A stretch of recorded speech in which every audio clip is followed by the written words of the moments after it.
Have you ever noticed that weird thing people do when they're not working a typical 9 to 5? How they talk about their time. Well, writer Suzanne from the Better Product Bureau noticed it too, and she's put a name to it, the apology reflex. And honestly, it tells us so much about our strange, deep-rooted relationship with work. So, get this. She was talking to some folks who are absolutely still in the game. They're creating, they're contributing, they're busy, but they made a conscious choice to step off that traditional career escalator. They decided to build their work to fit their life, not the other way around. And this is where it gets kind of wild. Instead of just saying, hey, I'm working on my own terms now, they were reaching for these heavy, official-sounding labels. I mean, someone in their late 30s calling what they do retirement, it feels a little off, you know? And that, right there, is the heart of the puzzle. It's not that choosing to live differently is strange. What's strange is that powerful, unspoken feeling that you have to justify that choice, that you need to wrap it in a neat little package so everyone else feels okay with it. All right, so let's dig into this apology for living. What is this justification reflex really all about? It's almost like using a word like retirement or pre-retirement is less of a description and more of a defense. It's like they're trying to soften the blow of a choice that, let's face it, our society is still not quite comfortable with.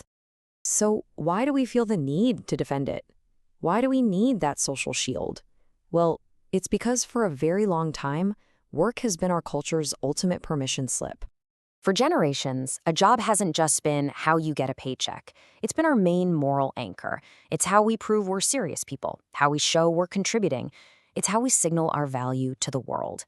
And when you step away from that, it can feel like you're just drifting without a purpose that other people can easily understand. And this quote just nails it.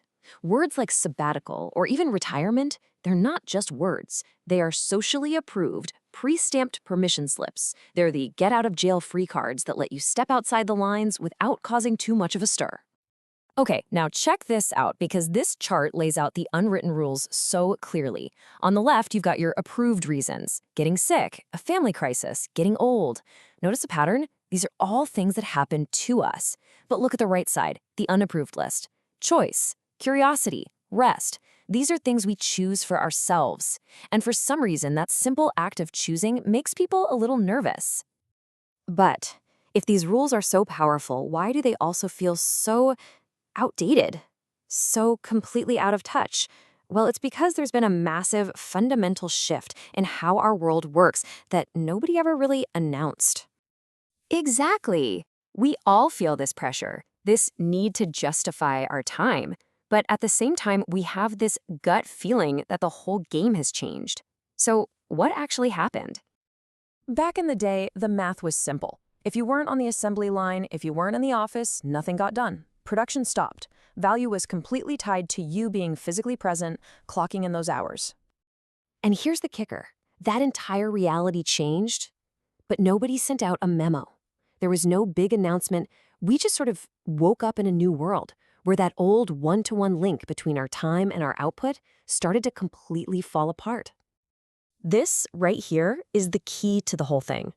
Thanks to technology, that tight, predictable connection between the hours you put in and the value you create has gotten loose. The old rules of work just don't apply anymore.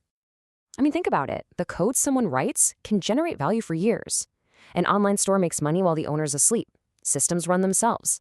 Our individual time is just not the only engine in the factory anymore. So you've got this new reality of how work gets done crashing head-on with our old social beliefs about it. And there's actually a perfect term for this exact phenomenon. Sociologists call it cultural lag.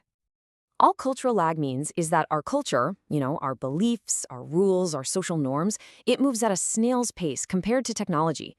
Our tools in our reality change lightning fast, but our ideas about the world take a long, long time to catch up.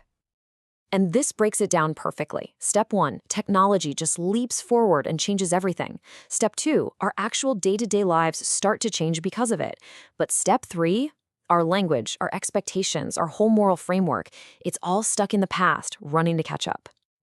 And when you look at it that way, everything clicks into place. That need to call your new life pre-retirement isn't a personal flaw.